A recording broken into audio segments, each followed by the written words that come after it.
Un enfant grandit avec une question qui le suit partout. Chaque fois qu'on prononce son nom, on lui demande « D'où viens-tu » Son père est absent. Sa mère vient d'un autre continent. Sa famille est dispersée entre plusieurs cultures. Très tôt, il comprend qu'il devra construire lui-même la réponse à une question fondamentale. Qui suis-je? Ce jeune homme deviendra plus tard Barack Obama. Mais cette histoire commence bien avant la politique. Elle commence par une quête d'identité. Et si le plus long voyage d'une vie n'était pas celui qui traverse les océans, mais celui qui mène à soi-même? Le livre raconte une enfance marquée par plusieurs influences.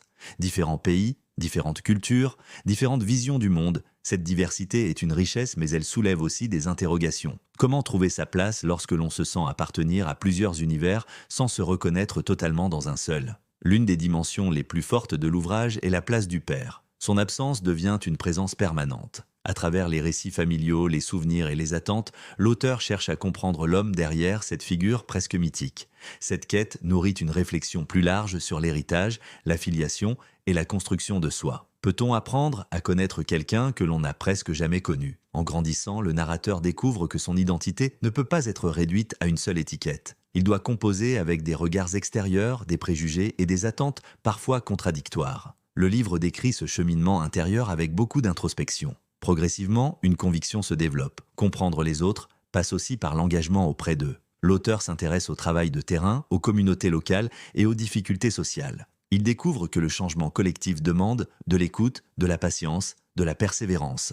Les grandes transformations commencent souvent par des conversations ordinaires. L'un des moments les plus marquants du livre est le voyage vers les origines familiales. Ce déplacement n'est pas seulement géographique, il est émotionnel. À travers les rencontres avec sa famille et la découverte d'un héritage longtemps imaginé, l'auteur cherche à mieux comprendre son histoire personnelle. Pour Maison Bantu, cette quête résonne fortement. De nombreux Africains et membres de la diaspora s'interrogent eux aussi sur leurs racines, leur héritage, la manière de concilier plusieurs appartenances. Le livre rappelle qu'il est possible d'assumer plusieurs identités sans renoncer à aucune. Connaître ses racines ne limite pas l'avenir, cela peut au contraire lui donner davantage de profondeur. Le récit montre que certaines rencontres changent durablement une trajectoire. Des membres de la famille, des amis, des mentors, des citoyens ordinaires. Chaque échange apporte une nouvelle pièce au puzzle de son identité. Une autre leçon importante est l'écoute.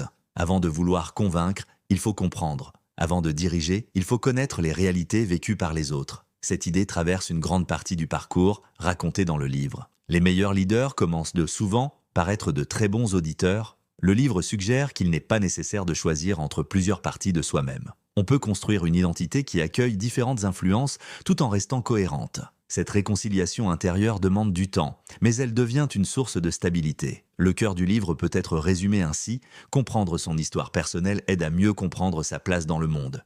La quête d'identité n'est pas un détour. Elle peut devenir le fondement d'un engagement plus profond envers les autres. Les rêves de mon père est avant tout d'un récit de recherche personnelle. Ce n'est pas seulement l'histoire d'un futur chef d'État, c'est l'histoire d'un homme qui cherche à donner du sens à son héritage, à ses relations familiales et à son engagement. Le livre rappelle que les parcours les plus marquants ne commencent pas toujours par une ambition politique. Ils commencent souvent par une question intime. Qui suis-je et comment puis-je mettre cette histoire au service des autres? Si cette réflexion vous a inspiré, abonnez-vous à Maison Bantu, parce qu'un arbre ne peut grandir sans racines. Et parce que les plus grands destins commencent souvent par une quête de soi, avant de devenir une aventure au service des autres.